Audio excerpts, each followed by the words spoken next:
নমস্কার বন্ধুরা, গোপালে হেসেলে আপনাদের সবাইকে স্বাগত। শীত মানেই পিঠে পুলির সময়, তাই আজকে আপনাদের সাথে দুধ পুলির রেসিপিটা শেয়ার করছি। আজকে আমি যেভাবে এই পিঠেটা তৈরি করব ঠিক সেইভাবে যদি আপনারা তৈরি করেন তাহলে একটা পিঠেও কিন্তু দুধে দেওয়ার পর ভেঙে যাবে না বা ঠান্ডা হয়ে যাওয়ার পর শক্ত হয়ে যাবে না, খেতেও হবে অত্যন্ত সুস্বাদু। তাই চলুন না সময় নষ্ট না করে পিঠেগুলো তৈরি করে ফেলি। আজকে শীত স্পেশাল পুলি পিঠের রেসিপিটা শেয়ার করব, সেজন্য প্রথমেই আগে এর ডোটা তৈরি করে নিতে হবে। সেজন্য একটা কড়াই বসিয়ে গরম করে নিয়েছি। এর মধ্যে প্রথমেই দিয়ে দিচ্ছি জল। আমি এখানে 2 বাটি পরিমাণ জল দিয়েছি। এর মধ্যে দিয়ে দিচ্ছি পরিমাণ মতো নুন। এবার জলটাকে প্রথমে খুব ভালো করে ফুটিয়ে নেব। জলটা দেখুন খুব ভালো করে ফুটে উঠেছে। এবার এর মধ্যে অল্প অল্প করে চালের গুঁড়ো দিয়ে দিচ্ছি। এটা কিন্তু কেনা চালের গুঁড়ো। যতটা চালের গুঁড়ো নেবেন ঠিক ততটাই কিন্তু জল দিতে হবে। এই ছোট ছোট টিপসগুলো আমি পিঠে তৈরি করার ক্ষেত্রে বলতে বলতে যাব, একটু খেয়াল করলে আপনারাও কিন্তু একদম ঠিকঠাক পিঠে তৈরি করতে পারবেন এবং যেটা খেতে খুব ভালো হবে এবং ঠান্ডা হয়ে যাওয়ার পর শক্তও হবে না। এর সাথেই দিয়ে দিচ্ছি অল্প ঘি। এই ঘিটা দিলে কিন্তু পিঠে খুব নরম থাকে আর দারুণ একটা ফ্লেভারটাও খুব ভালো আসে, যার ফলে খেতেও ভালো লাগে। এবার সবকিছু খুব ভালো করে মিশিয়ে নিচ্ছি আর ফ্লেমটাকে লো আর মিডিয়ামের মাঝামাঝি রেখেই এই কাজটা করতে হবে। 3-4 মিনিট সময় নিয়ে ভালো করে চালের গুঁড়োটা জলের সাথে মিশিয়ে নিয়েছি। এখন চালের গুঁড়োটা দেখুন একত্র জড়ো হয়ে গেছে।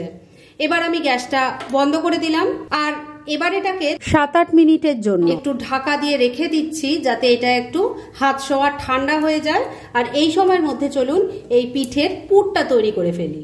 চালের গুঁড়োটা তো রেস্ট করতে রেখে দিয়েছি আর এই সময়ের মধ্যে পুরটা তৈরি করে নিচ্ছি। সেজন্য কড়াই গরম করে তার মধ্যে আমি 2টো নারকোল কুড়িয়ে নিয়ে দিয়ে দিয়েছি।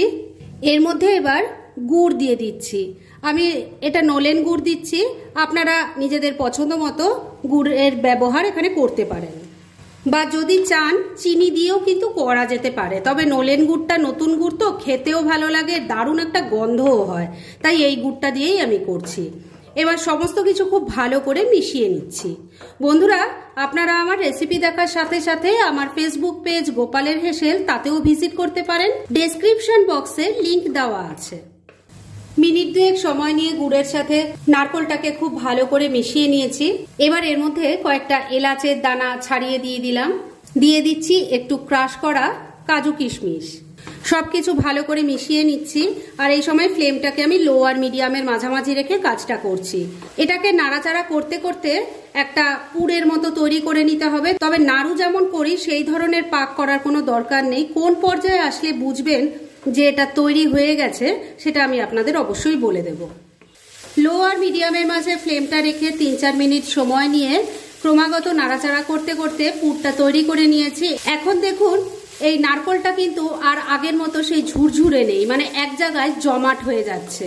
এই পর্যায়ে আসলেই বুঝবেন যে এর থেকে বেশি আর পুরটা করার দরকার নেই। গ্যাসটা বন্ধ করে দিলাম আর এবার এটাকে নামিয়ে নিচ্ছি। একটু ঠান্ডা হোক, তারপর আমি নেক্সট স্টেপের দিকে এগোবো। পুরটা তো রেডি হয়ে গেছে আর পুরটা তৈরি করতে করতে এই মন্ডটারও ভালো মতো রেস্ট হয়ে গেছে, মানে এটা এখন হাত ছোঁয়া ঠান্ডাও হয়ে গেছে। এবার এটাকে খুব ভালো করে ঠেসে ঠেসে মেখে নেব। চালের গুঁড়োটা ভালো করে মেখে নিয়ে ডো তৈরি করে নিয়েছি। এবার এর থেকে পিঠে তৈরি করব। পিঠেগুলোতে পুর ভরে তৈরি করতে তো সময় লাগবে, সেই সময়ের মধ্যে আমি দুধটা ফুটিয়ে নিই, তাহলে পিঠেটা তৈরি করতে সুবিধা হবে। এবার একটা বড় ডেচকির মধ্যে আমি 1 লিটার দুধ নিয়ে নিয়েছি। দুধটাকে ভালো করে আগে ফুটিয়ে নিতে হবে, কিছুটা গরম হয়েও গেছে। এর মধ্যে এবার আমি দিয়ে দিচ্ছি 1 কাপ পরিমাণ মিল্ক পাউডার। ভালো করে মিশিয়ে নিচ্ছি। এই মিল্ক পাউডারটা দিলে পরে এর টেক্সচারটা যেমন ভালো হয়, খেতেও কিন্তু ভীষণ স্বাদ হয়। ভালো করে মিশিয়ে নিচ্ছি আর আবারও দুধটা ভালো করে ফুটিয়ে নিয়ে আরেকটু ঘন করে নেব। দুধটা ফুটতে ফুটতে পিঠেগুলো তৈরি করে নিচ্ছি। তার জন্য এই ডোটা থেকে অল্প করে পোরশন হাতে নিয়ে আগে এটা ভালো করে চেপে চেপে গোল করে নিচ্ছি। এবার এটা থেকে বাটির মতো তৈরি করে নিচ্ছি, যেমন আলুর পরোটা করার সময় আমরা করি। এবার এর মধ্যে পুরটা দিয়ে দিচ্ছি। এবার এটাকে ভালো করে এভাবে মুড়িয়ে নিয়ে মুখটা সিল করে দিচ্ছি। এবার এই সাইডগুলোতে স্পুনের এই পেছন দিকটা দিয়ে এইভাবে একটু ডিজাইনের মতো করে দিচ্ছি। এতে মুখটা ভালো করে সিলও হয়ে যাচ্ছে আর সুন্দর একটা ডিজাইনের মতো হয়ে গেল। দেখুন এই রকম।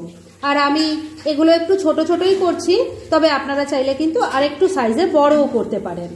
যাই হোক, এইভাবে আমি সব কটা তৈরি করে নিয়ে তারপর নেক্সট স্টেপের দিকে এগোচ্ছি। সব পুলিগুলো দেখুন আমি তৈরি করে নিয়েছি, আর একটু ডোয়ের থেকে রেখে দিয়েছি একটা পোর্শন, কেননা এর থেকে আমি চষি তৈরি করব। চষি তৈরি করার জন্য একদম ছোট ছোট পোর্শন নিয়ে এইভাবে আগে লম্বা করে নিচ্ছি। দেখুন এরকম ছোট ছোট সরু সরু করে আমি চষি কেটে নিচ্ছি। সব পিঠেগুলো তৈরি হয়ে গেছে, চষি কেটে নিয়েছি। আর এই কাজ করতে করতে দুধটাও খুব ভালো করে ফুটে গেছে। আমি কিন্তু এখন গ্যাসটা বন্ধ করে দিয়েছি, কেননা এর মধ্যে আমি এখন গুড় দেব। ফুটন্ত দুধে গুড় দিলে কিন্তু দুধ কেটে যায়, সেজন্য দুধটা টেম্পারেচার একটু নেমে যাওয়া পর্যন্ত অপেক্ষা করে তারপর গুড়টা দিতে হবে। ভালো করে মিশিয়ে নিচ্ছি। এবার গ্যাসটা আবারও জ্বালিয়ে দিয়েছি। এবার এই দুধটাকে কিছুক্ষণের জন্য আবারও ফুটিয়ে নিচ্ছি, কেননা গুড়টা দিয়েছি তো গুড়টা যাতে ভালো করে মিশে যায় সেজন্য আবারও কিছুক্ষণ ফুটিয়ে নিচ্ছি। দুধটা আবারও ভালো করে গরম করে নিয়েছি। এবার এর মধ্যে পুলিগুলো ছেড়ে দিচ্ছি।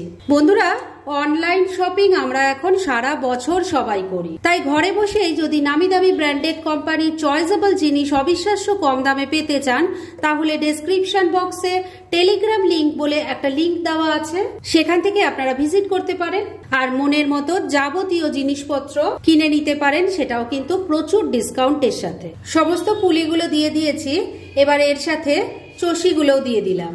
এবার আলতো হাতে একটু সবকিছু মিশিয়ে নিচ্ছি। আমি আজকে যেভাবে এটা তৈরি করেছি ঠিক সেই পদ্ধতিতে যদি তৈরি করেন, এগুলো ঠান্ডা হয়ে যাওয়ার পরও কিন্তু শক্ত হবে না এবং খেতেও কিন্তু অত্যন্ত সুস্বাদু হবে, আর একটা পুলি পিঠেও কিন্তু ভেঙে যাবে না। সবকিছু ভালো করে মিশিয়ে নিলাম। এবার এটাকে আর একদমই নাড়াচাড়া করব না, 4-5 মিনিট মিডিয়াম ফ্লেমে রেখে ভালো করে ফুটিয়ে নেব। মিনিট 5 ভালো করে ফুটিয়ে নিয়েছি, আর দেখুন একটাও কিন্তু ভেঙে যায়নি। রান্না তো রেডি, গ্যাসটা বন্ধ করে দিলাম। এবার এটাকে আমি ঢাকা দিয়ে রেখে দিচ্ছি, আর ঠান্ডা হোক, তারপর সার্ভ করে আপনাদের দেখাচ্ছি। ফ্রেন্ডস, আমার আজকে দারুণ টেস্টি দুধ পুলির রেসিপি একদম রেডি হয়ে গেছে এবং আমি সার্ভ করে দিয়েছি। ভীষণ ইজি একটা রেসিপি, কিন্তু যেভাবে আমি তৈরি করেছি ঠিক সেইভাবে তৈরি করে খেয়ে দেখুন, দারুণ টেস্টি হবে। আর একটা পিঠেও কিন্তু ভেঙেও যাবে না, আর ঠান্ডা হওয়ার পর শক্তও হয়ে যাবে না। তাই দেরি না করে এবার শীতে এইভাবেই একবার পিঠে তৈরি করে ফেলুন, আর তারপর কেমন লাগলো সেটা প্লিজ কমেন্ট করে জানাবেন।